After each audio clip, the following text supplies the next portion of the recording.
A mother-in-law's hatred is a poison that seeps slow through the blood. But Constance didn't poison. She butchered, dragged her own son's wife to the flesh peddlers in the dead heart of winter, sold the woman she'd branded sterile and broken for 30 coins, and a clear road to a younger, more fertile bloodline. Adelaide was thrown into a rusted iron cage, livestock for auction, bound for a life of frozen, grinding misery. But fate and the moon goddess share a cruel humour. The man who shattered that auction block was no slaver. He was the Alpha King.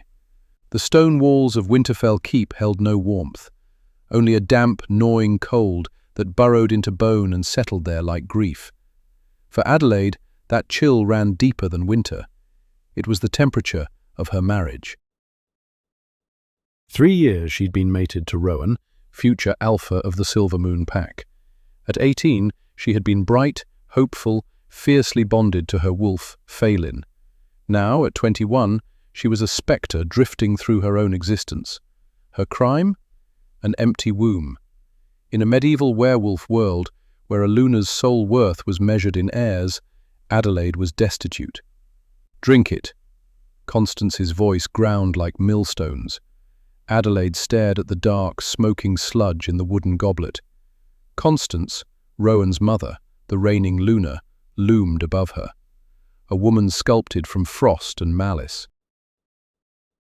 Silver streaked hair wrenched back so tight it tugged the corners of her calculating eyes. "I said drink it, Adelaide. A fertility draught, brewed by the witches of the Black Bog. If you are not completely withered inside, this will stir life into your barren soil." Adelaide's hands shook as she raised the cup. The stench was vile, bitter ash, decaying leaves, and something sharp, acrid, that made Phelan whimper and retreat into the farthest, darkest hollow of her mind. Ever since Constance had begun these treatments a year ago, Adelaide's bond with her wolf had grown terrifyingly faint. She couldn't shift, could barely sense her own strength. She forced the liquid down. It scorched her throat. She gagged. Quote, _2, __. Constance snatched the goblet back, lip curling. Quote, 3. Adelaide's voice came out raw, barely a rasp. "Rowan and I—" "Do not speak his name as though you stand beside him." Constance slammed the goblet onto the heavy oak table. "Rowan needs an heir. Lady Genevieve, daughter of House Sterling, has come of age. She is strong. She is fertile. She brings a dowry of 50 war horses. And you? You brought nothing but a pretty face, and even that is fading under the weight of your own failure." Adelaide swallowed hard against the knot in her throat. Her gaze drifted past Constance, searching for Rowan, hoping her mate would walk through those doors, stand for her, just once. But Rowan was a coward, wrapped in a warrior's frame. He avoided her eyes these days, spending his hours in the training yards, and in the company of the visiting Lady Genevieve, rather than their shared chambers. That evening, the degradation found its peak. The great hall was packed for the winter solstice feast, hundreds of wolves tearing into roasted meat, drinking heavy ale. Adelaide sat in silence beside Rowan.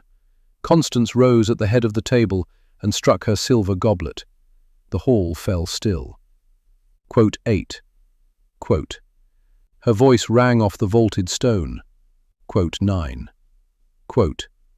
Her gaze swung to Adelaide, sharp, deliberate. The silence became a living thing, pressing down on every chest in the room. Quote, _10, _. A wave of gasps broke across the hall. To address a mate's fertility in public, this was the deepest taboo. A humiliation reserved for banished Omegas. Adelaide's heart slammed against her ribs. She turned to Rowan. The plea scraped through their fractured mind link. Rowan stared at his plate, his jaw locked tight. He said nothing. He didn't so much as extend a hand toward hers. In that crushing silence, Adelaide understood something far worse than coldness. Her marriage wasn't dying. It was already a corpse. A wolf without a pack. That is grief. A wolf abandoned by her own mate while seated right beside him. That is a slow execution. Adelaide rose and fled the hall, mocking whispers trailing her like smoke. In her chambers, she stuffed a small satchel with trembling hands. Tears burned hot and furious down her cheeks. She had no destination. She only knew she couldn't survive another day of this. But Constance was already 10 steps ahead. Before dawn could crest the snow-capped peaks, 2 burly guards shook Adelaide awake. "Dress warmly, my lady," one of them grunted. "The lunar dowager demands your presence. You are taking a journey." Disoriented, barely conscious, Adelaide pulled on her thickest wool dress and a heavy cloak lined with fur. The freezing courtyard hit her like a wall when she stepped outside. Constance stood waiting beside a large, unmarked, iron-wrought carriage. "Where is Rowan?" Adelaide asked. Her breath hung white in the bitter air. "My son is hunting." Constance's lie came smooth as silk. __quote _17 __. Every instinct Adelaide had fired at once. Deep beneath the haze of those herbal teas, Phelan clawed weakly at the walls of her mind. But what could she do? Refusing a direct order from the reigning Luna was treason. She climbed into the carriage. Constance followed. Her expression gave nothing away. 4 hours they rode in suffocating silence, the carriage lurching and groaning over frozen, rutted roads. Each mile carried them further from Silvermoon territory, further from safety, deeper into the lawless stretch known as the Grey Wastes. The carriage finally ground to a stop. Adelaide peered through the small barred window. A dense, dead forest surrounded them. In a clearing ahead waited a caravan of enclosed wagons, ringed by scarred men and wolves. The stench reached her first. Old blood, unwashed bodies. Despair. At the head of that caravan stood Lord Morvan, a notorious flesh peddler, a rogue wolf who'd built his fortune capturing and selling exiled wolves, humans, and omegas to the highest bidders in underground markets. "What is this?" Adelaide's voice cracked as she turned to Constance. __quote _20 __. Constance didn't meet her eyes. She simply pushed the carriage door open and stepped into the snow. "Bring her out!" Rough hands seized Adelaide's arms. They hauled her from the carriage. She fought, kicking, thrashing, but her body was weak, her wolf suppressed. They dragged her to the center of the clearing and threw her to her knees in the snow before Morvan. Morvan's smile revealed rotting teeth. "The Silvermoon Princess. You said she was pretty, Constance. You didn't say she was beautiful. Her beauty is useless." Constance spat. She pulled a heavy leather pouch from beneath her cloak. "She is barren. 3 years without a single swelling of the belly. A drain on our resources. An insult to my son. I want her gone, taken far from the north." Adelaide's blood went cold. The reality struck like an avalanche. _26.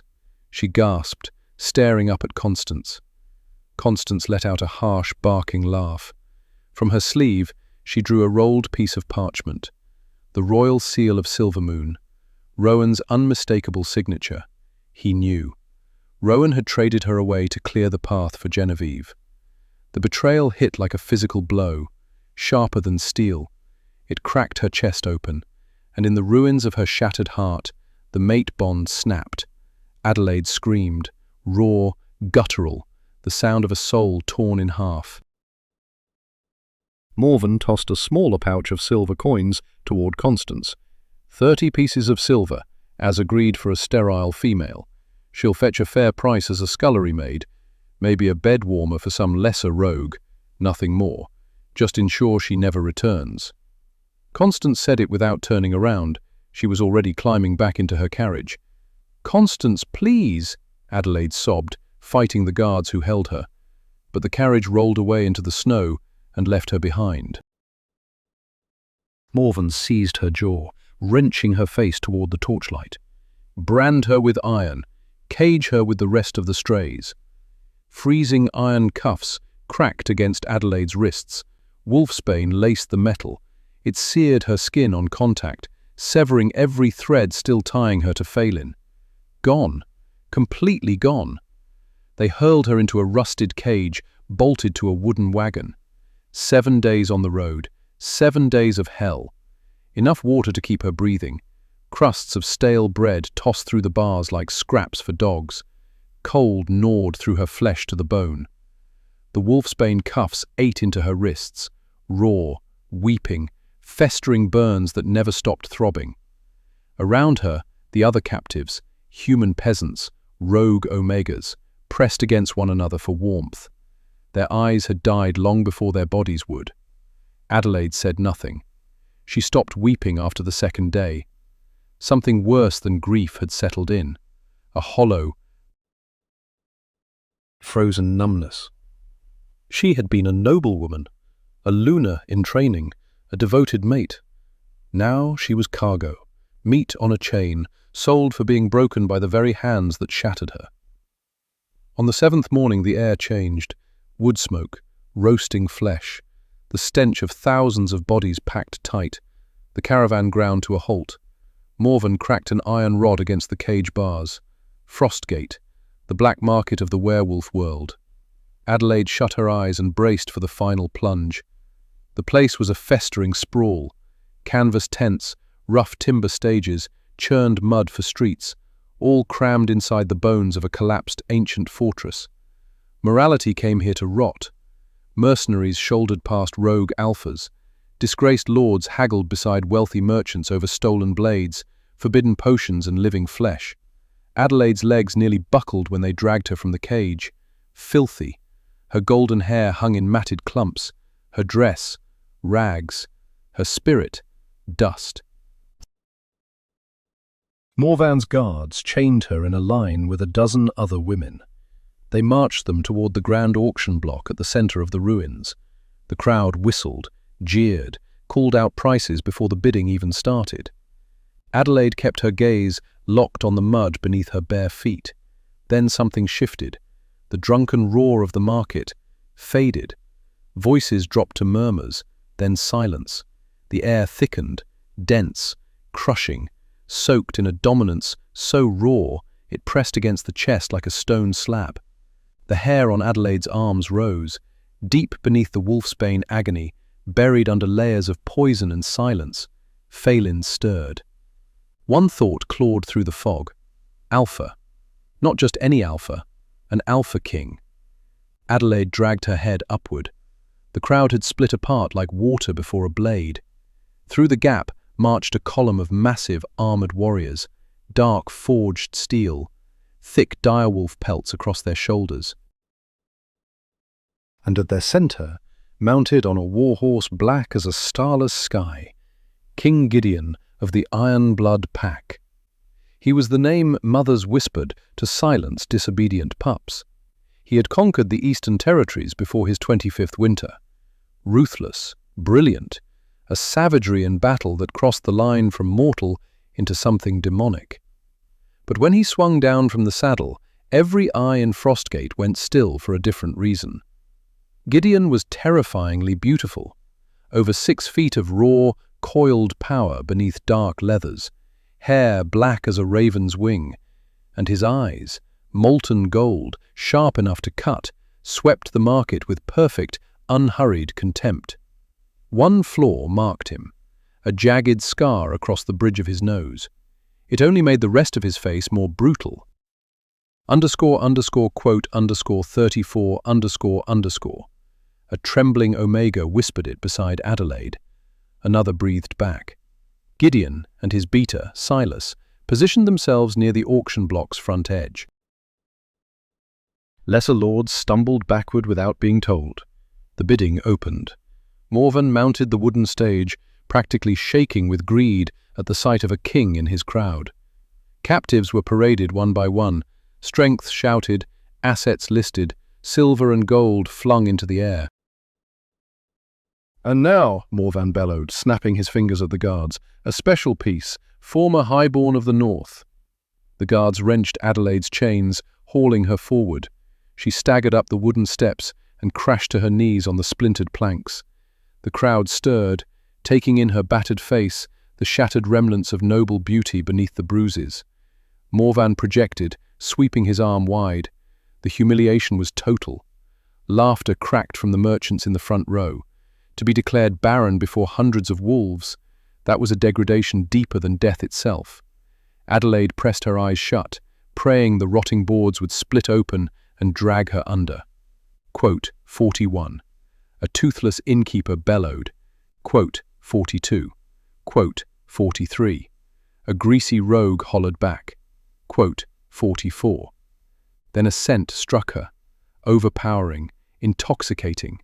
Pine needles, razor-sharp winter air, and the metallic bite of blood. It tore through the wolfsbane, clouding her veins like a blade through silk. Deep inside her mind, Phelan reared back and released a howl that shook the walls of Adelaide's skull. "Mate!" Adelaide's breath shattered. Her eyes flew open. In that exact heartbeat, King Gideon went rigid. He had already been turning away, utterly disinterested in the auction, when something seized him. His massive frame locked. Those golden eyes snapped to the stage, finding Adelaide with predatory precision. The courtyard air split with sudden, crushing tension. Gideon's pupils swallowed the gold until his eyes were nearly black. His aura detonated outward, a wall of dominance that buckled weaker wolves to their knees. 50 copper, a merchant called out, blind to the shifting tide. Gideon moved, not walked, stalked, a predator closing distance on something already claimed. Silas stepped forward, alarmed. "My king?" Gideon didn't hear him. He reached the stage's edge and towered over Morven. The flesh peddler trembled visibly, sweat pouring down his face beneath the Alpha King's killing stare. Morven choked out. Gideon didn't spare him a glance. His gaze consumed Adelaide entirely. He saw past the filth, past the bruises, past the rusted iron biting into her skin. He saw her shivering, and a growl rolled from his chest, low, tectonic, vibrating through the wooden planks beneath every boot in the courtyard. "She is not Barren."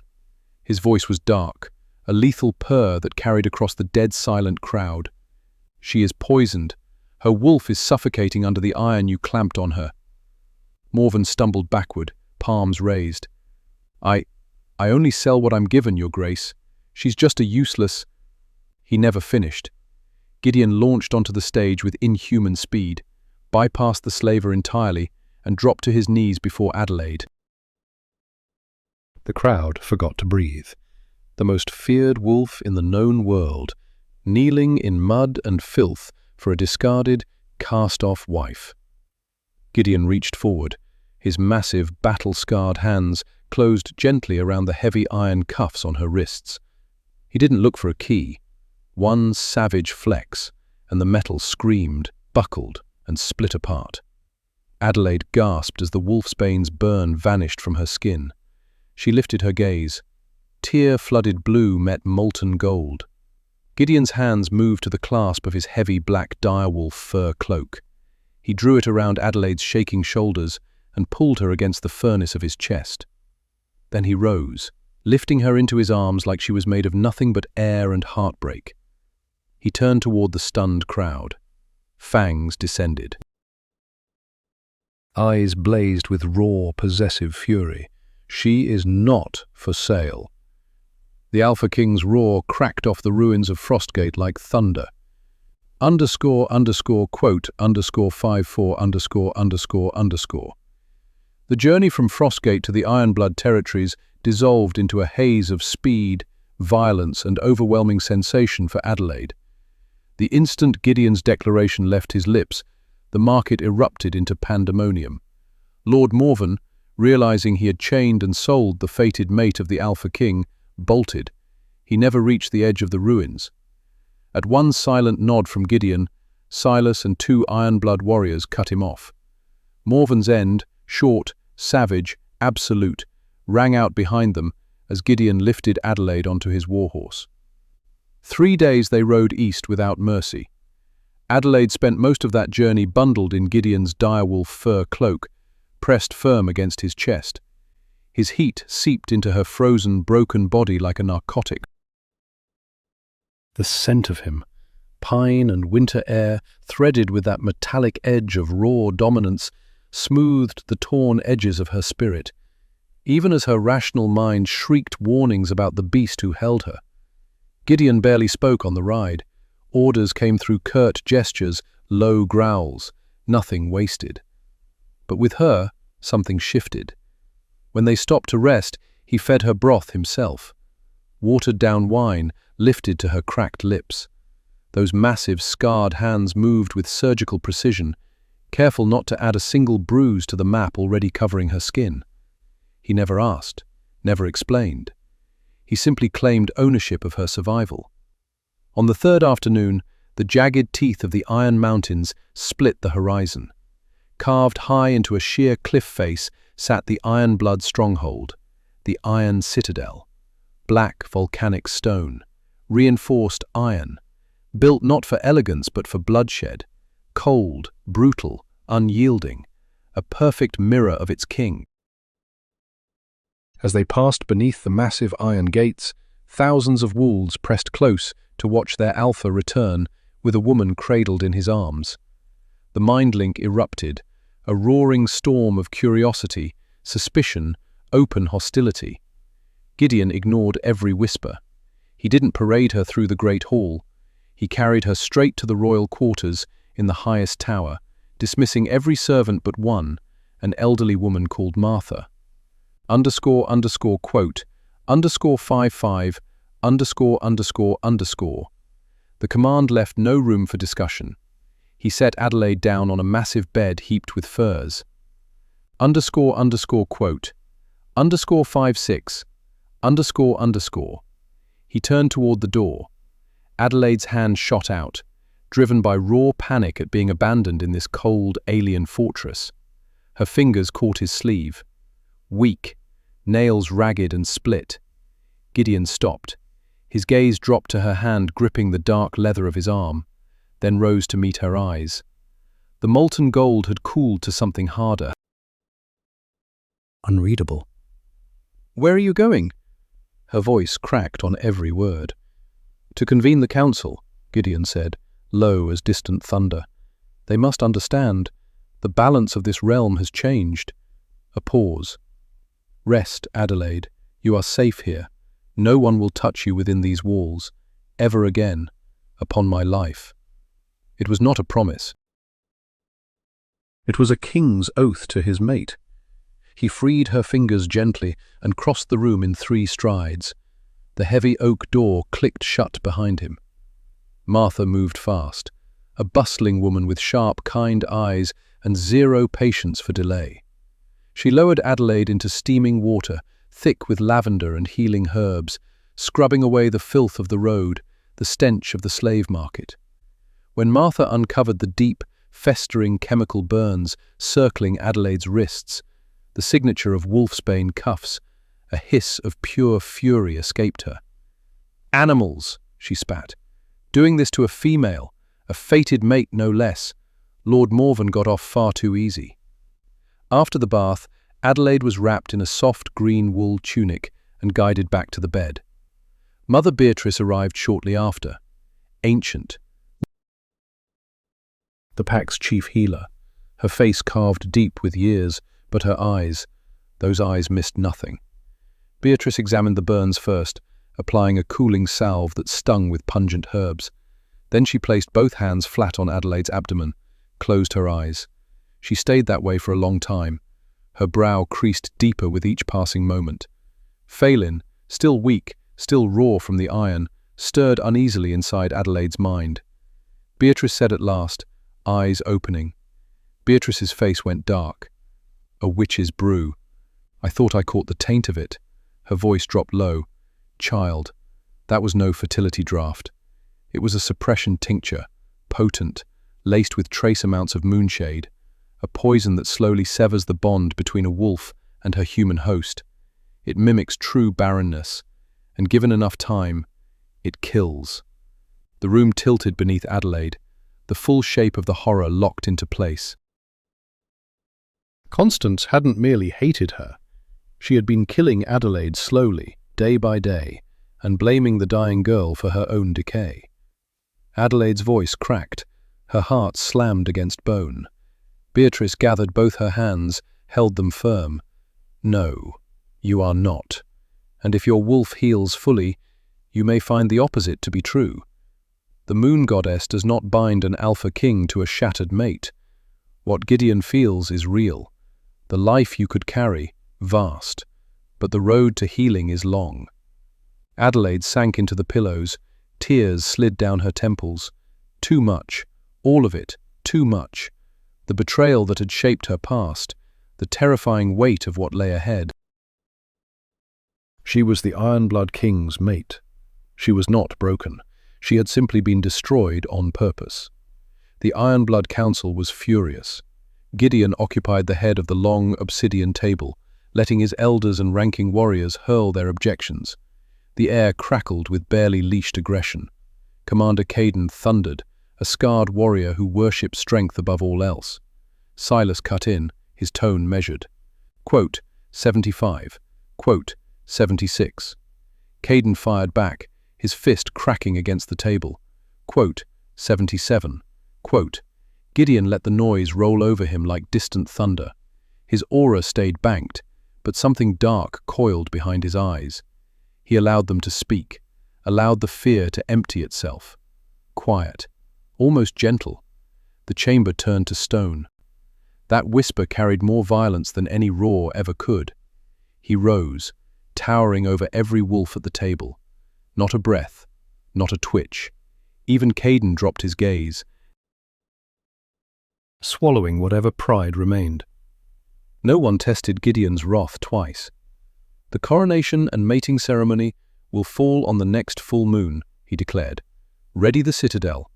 Neighboring packs will be summoned to witness the union. My king, Caden ventured, eyes lifting cautiously. Silvermoon. They must learn that the daughter they discarded now sits as queen of the Ironblood. A razor-thin smile carved across Gideon's mouth. Quote 84. Silas bowed, something sharp glinting in his eyes. Quote 85.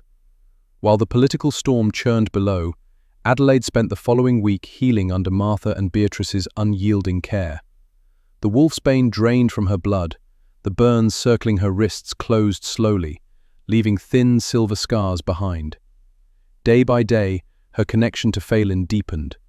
She could shift again, running through the enclosed royal gardens, wind cutting through her fur for the first time in a year. But the wounds beneath the skin ran deeper still. Rowan's silent treachery, Constance's cold precision, both stalked her dreams without mercy. And then, Gideon. He came every evening. He would settle into the armchair by the fire, reading dispatches or running a stone along his blade while she rested. He never pushed conversation, never reached for the physical claim the mate bond entitled him to. Yet his presence filled the room. It was gravity, it was shelter, it was a door left open. You don't know me, Adelaide murmured one evening, watching firelight trace the scars across his face. Gideon stilled the dagger against the whetstone. I know your scent. I know the rhythm of your heartbeat. I know the sound your soul makes when it calls to mine. Everything else is detail, Adelaide, and we have a lifetime to fill in the rest. They hate me, she whispered. Your people. They believe I am weak, barren. Gideon's golden eyes locked onto hers and blazed. __quote _90. __. Adelaide gave a single silent nod. Gideon rose from where he sat and crossed to the bed, lowering himself to one knee so their gazes met level. __quote _90. 1. __. His hand reached toward hers, then stopped, hovering, waiting. Slowly, Adelaide slid her fingers beneath his. The mate bond snapped between their skin like a live wire, flooding her with equal parts fire and safety. Quote 92 quote, Gideon murmured. Quote 93 quote. That chance arrived ahead of schedule. 3 days before the full moon, Gideon convened formal court in the Great Hall. Hundreds filled the chamber. Iron blood warriors, elders, nobility, artisans, packed shoulder to shoulder along the stone walls. Adelaide was required at his side, seated on a smaller throne beside Gideon's massive obsidian seat. She wore a gown of heavy dark blue velvet, its high collar concealing whatever bruises still lingered. Her hair had been woven into intricate braids. Her jewelry was sparse. Inside, she trembled. Outside, she held her chin high, summoning every lesson from the lunar training drilled into her years ago. Court business rolled forward. Trade disputes, border skirmishes, reports of winter storms battering the passes. Adelaide watched in silence, cataloguing the rigid hierarchy, the veiled hostility radiating from noblewomen who had once imagined themselves on Gideon's arm. Near the session's end, Lady Bryony stepped forward. Caden's sister, a formidable warrior in her own right, beautiful in a sharp, blade-edged way, and she looked at Adelaide the way one looks at something beneath a boot. Bryony addressed Gideon, though her gaze never left Adelaide. Agreement rippled through the hall. Bryony had pressed a finger directly into the pack's open wound. Gideon's jaw locked tight. Quote, 96. Quote, 97. Bryony replied, smooth venom wrapped in courtesy. Quote, 98. A brittle, false smile. Quote, 99. The trap was exquisite, passive-aggressive, perfectly aimed at the rumor of Adelaide's fractured bond with her wolf. Refuse, and she confirmed every fear. Accept and fail, humiliation before hundreds. Gideon drew breath to roar the challenge down. Adelaide stood first. The hall went dead silent. She stepped from the dais, walking past Bryony without a glance, until she stood alone in the center of the room. She felt every stare like a brand, the crushing weight of their judgment. Constance's voice hissing the word sterile. Rowan's eyes fixed on his plate as though she didn't exist. The anger, the grief, the desperate clawing need for justice, all of it surged upward at once, boiling past every wall she'd built. Phelan, she called inward. They doubt us. Make them hear. I am here. Phelan's voice was stronger than it had ever been, vibrating, possessive, furious. Adelaide closed her eyes, drew one long breath, pulling from the mate bond's primal current, from the warmth of the iron citadel's stone beneath her feet, from every scar she'd survived. She opened her mouth, and from the deepest place inside her, she unleashed a howl. Not the thin, high cry of a northern wolf. This was something raw, primordial, a sound that tore through the great hall like a blade through silk. It carried the cracking tension of a winter storm, the shredding grief of her betrayal, and beneath it all, the lethal, dominant authority of a queen staking her claim. The stones of the fortress shuddered beneath it. The response was immediate. Wolves throughout the chamber gasped and staggered beneath the crushing weight of her aura. Weaker wolves buckled, knees hitting stone, their inner wolves bowing to a dominance they could not resist. Even Xylus went rigid. Even Caden's eyes blew wide. Adelaide let the call die, opened her eyes. The golden light of the mate bond faded from her blue eyes. She locked her gaze on Lady Bryony. __quote _103__. Adelaide's voice rang clean and sharp across the silent hall. But my wolf is anything but broken. I am the fated mate of the Iron-Blood King, and I will not be tested by his subjects. She turned on her heel, climbed the dais, and reclaimed the seat beside Gideon. Silence held the room for one breathless moment. Then the warriors erupted. A thunderous roar of approval shook the rafters. This was a pack that worshipped raw strength, and they had just witnessed it unleashed. Gideon leaned back against his throne, golden eyes blazing with pride and possession. He said nothing. He simply reached over and threaded his fingers through hers. A public declaration, a king's endorsement of her first victory. The broken northern bride had vanished. The queen of the Ironblood had arrived. The road to the Ironblood keep was brutal, but for Constance, the Dowager Luna of Silvermoon, every miserable mile tasted like triumph. She sat inside her velvet-lined carriage, flanked by her son Rowan and his new mate, Genevieve of House Sterling, belly swollen with child. Constance radiated the quiet smugness of a woman who believed she had engineered her family's fate to perfection.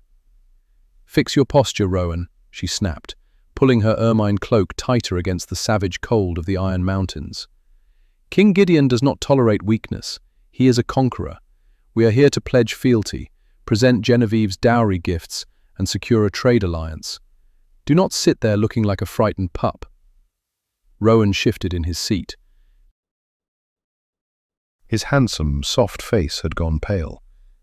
"They say he commands 10,000 pure-blooded warriors, Mother, that he drinks the blood of rogue alphas.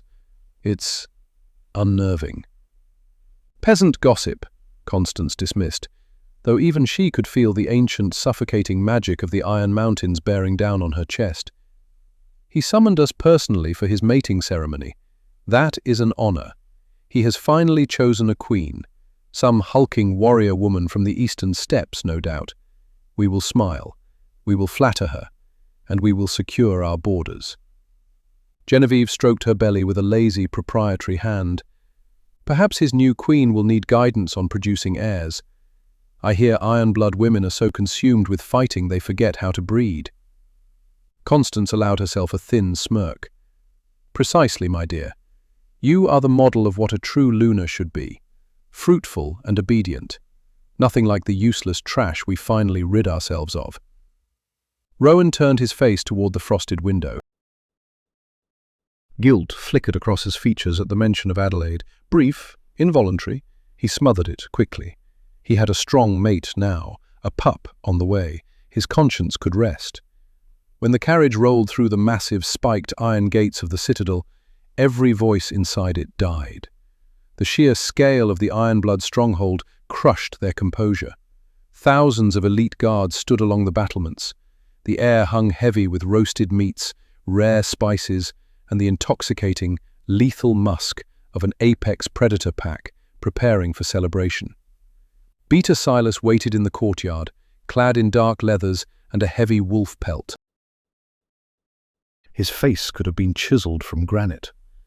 "Alpha Rowan, Dowager Constance, Lady Genevieve." His voice carried no warmth whatsoever. "You are expected in the great hall. The king holds court before the moon rises." Constance descended from the carriage, with her chin lifted high. "Thank you, Beta Silas. We bring magnificent gifts from Silvermoon territory to honor your new queen. I am certain the queen will find your presence unforgettable," Silas replied. Something dangerous flickered behind his eyes, a glint Constance was far too self-absorbed to catch. They were led through labyrinthine stone corridors until the heavy oak doors of the great hall swung wide. What lay beyond stole the air from their lungs. The hall was a cathedral of wealth and military dominance. Tapestries of crushed velvet and woven gold draped the towering walls. Hundreds of alpha-ranked warriors, lords and ladies of the Ironblood, and their vassal territories stood in disciplined, silent rows. And at the far end, seated upon a throne forged from obsidian and raw iron, sat King Gideon. He was a terrifying monument to absolute power. Midnight blue silk, threaded with silver, clung to his frame.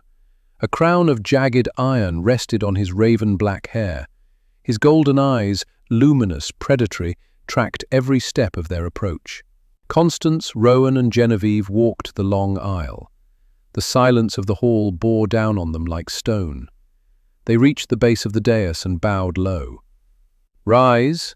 Gideon's voice rolled through the cavernous room like distant thunder.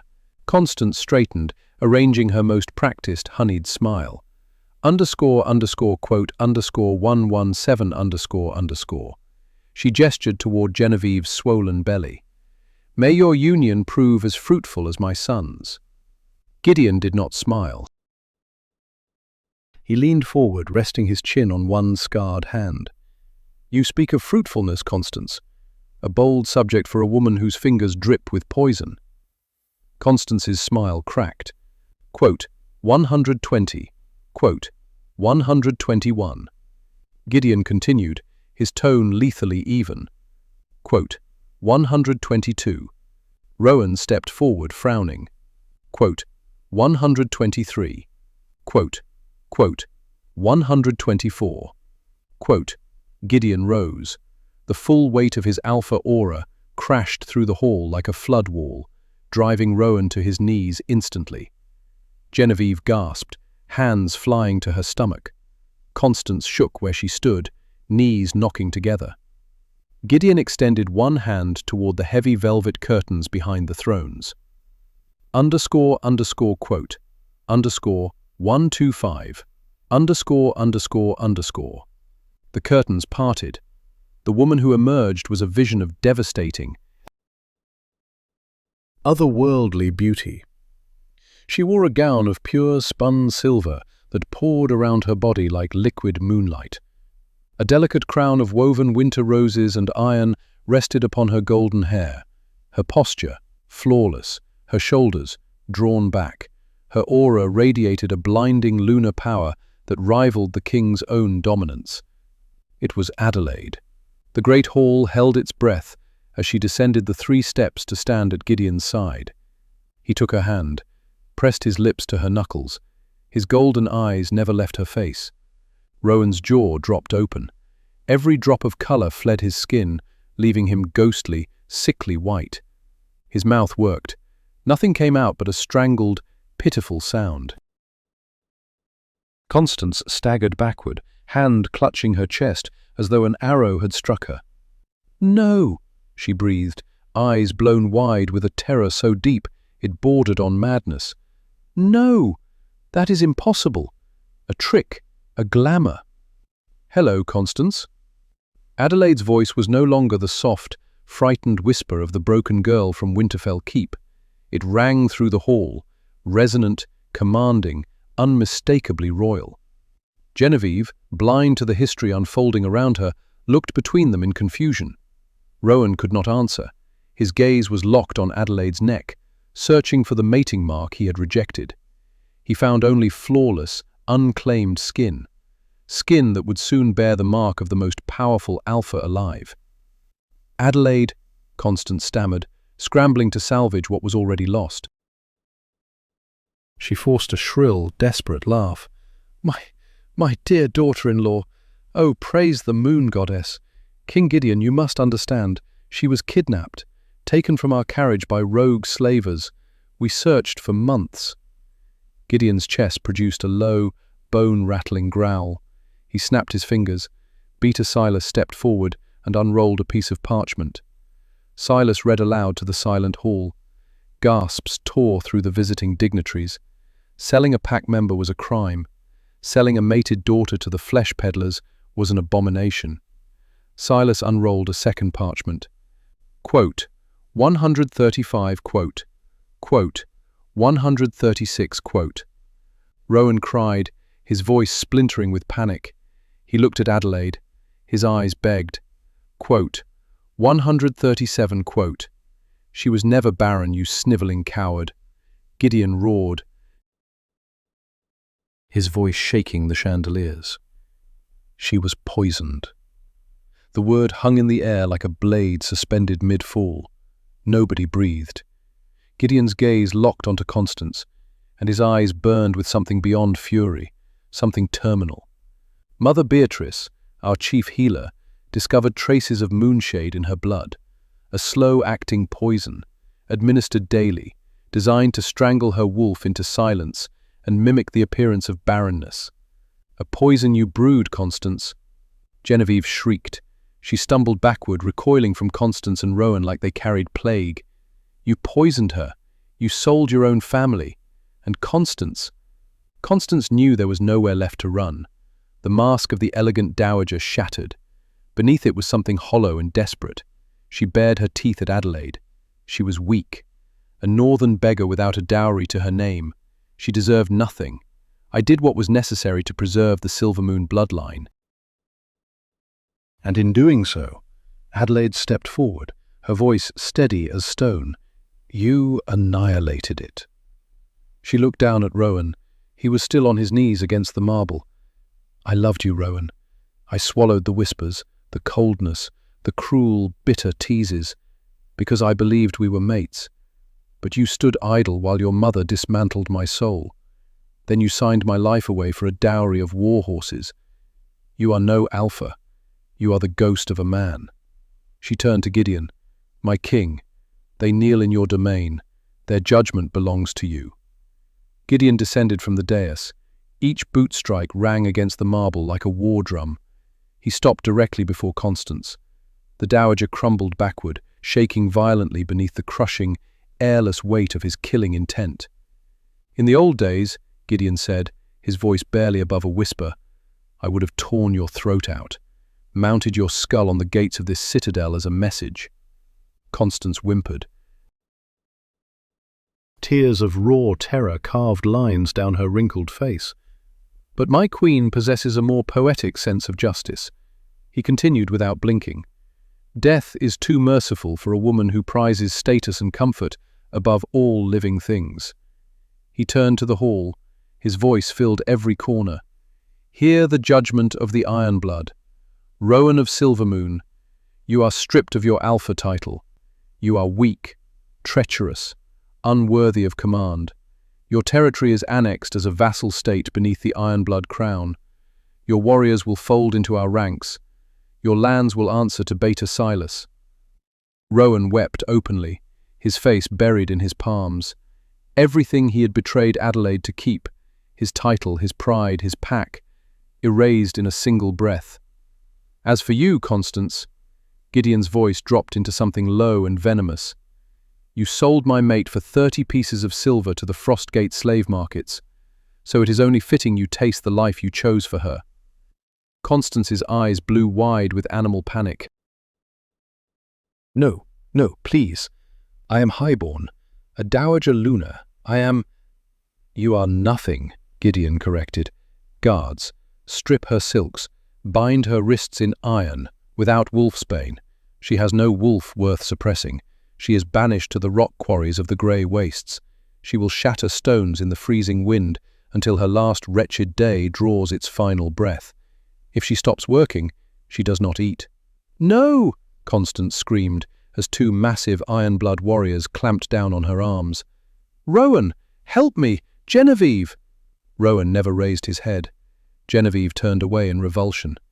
Constance was hauled, thrashing and shrieking from the great hall. Her frantic screams echoed down the long stone corridors, growing thinner, fainter, until nothing remained but silence. Gideon's attention shifted to Genevieve.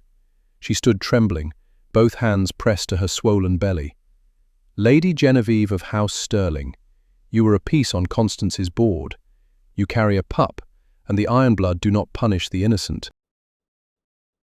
You may return to the river pack with your dowry untouched, or," he gestured at Rowan with open contempt, "you may remain with this Omega, live as a commoner beneath my rule. The choice rests with you." Genevieve stared at Rowan, a man hollowed of his title, his wealth, his dignity. She spat on the floor beside him. "I am a daughter of House Sterling. I will not raise my child alongside a coward."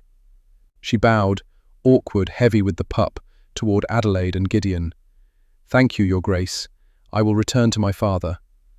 Rowan remained alone on the cold marble, a shattered, pitiful ruin. At a silent nod from Silas, guards dragged him upright and hauled him toward the servants' quarters. He would spend his remaining years shoveling filth from the stables of wolves he once believed himself above. The heavy doors groaned shut behind him. The stench of betrayal dissolved. In its place, pine, winter air, and the electric charge of what was still to come. Gideon turned back to Adelaide. The cold, ruthless king dissolved, replaced by something far more dangerous, a devoted mate. His fingers found her jaw, tracing it with a tenderness that could shatter stone. __quote, _138, __. Quiet words, almost fragile from a man who was anything but. Adelaide drew a long breath. That dark, suffocating weight she'd carried for 3 years. Gone, ripped out like a poisoned root. The ghosts of Winterfell Keep had no claim on her now. She searched Gideon's golden eyes and found what had always been there: adoration, protection, a fire that would burn the world before it let her shiver. The smile that broke across her face was real, luminous. Phelan purred deep inside her chest. His eyes went dark with hunger. He swept her into his arms as though she weighed nothing, carrying her back up the stone steps to the heart of the dais. Silver moonlight pierced the high stained glass, drenching them both in otherworldly glow. Before the assembled might of the Ironblood kingdom, the Alpha King bared his throat. Adelaide leaned close. Her fangs descended. She sank them deep into the juncture of his shoulder and claimed her king. Gideon's roar shook the rafters. Raw, triumphant, absolute. He claimed her in return. The bond locked into place like a key turning in an ancient lock, golden, intoxicating magic braiding their souls into one thread for eternity. The great hall shattered into howls. Thousands of wolves, their voices rising as one, welcoming their new Luna, their queen who had walked through hellfire and emerged forged in iron. 4 months passed. The iron citadel hummed with life. Spring had cracked through the frost at last, and wildflowers rioted through the royal gardens. Adelaide sat in a sunlit courtyard, Gideon's head heavy in her lap. He dozed like a wolf with nothing left to guard, spent from a morning drilling his generals. She smiled, threading her fingers through his dark hair. Her other hand rested over the gentle swell of her stomach. The barren northern bride carried the heir to the Ironblood throne. Mother Beatrice had confirmed it with shining eyes, 2 strong heartbeats. Not 1, 2. She had lost a family built on lies, and in its place, the moon goddess had given her the greatest kingdom and the fiercest love the world had ever seen. Adelaide's path from discarded, brutalized wife to revered queen of the Ironblood kingdom stands as proof of what resilience and fated destiny can forge. Stripped of her dignity, poisoned by the very people sworn to protect her, she could have surrendered to the freezing agony of the slave cages. But the darkest betrayals become the crucible where true strength is born. Gideon, a king feared by every living soul, looked past rusted iron and false labels. He saw what no one else could, the unbroken spirit of his equal. Constance and Rowan's cruelty became the instrument of their own destruction, proof that karma, guided by the moon goddess, never loses its way. Adelaide found justice. She found a kingdom, and she found a love fierce enough to heal wounds 3 years deep. The most magnificent reigns begin where the deepest sorrows end.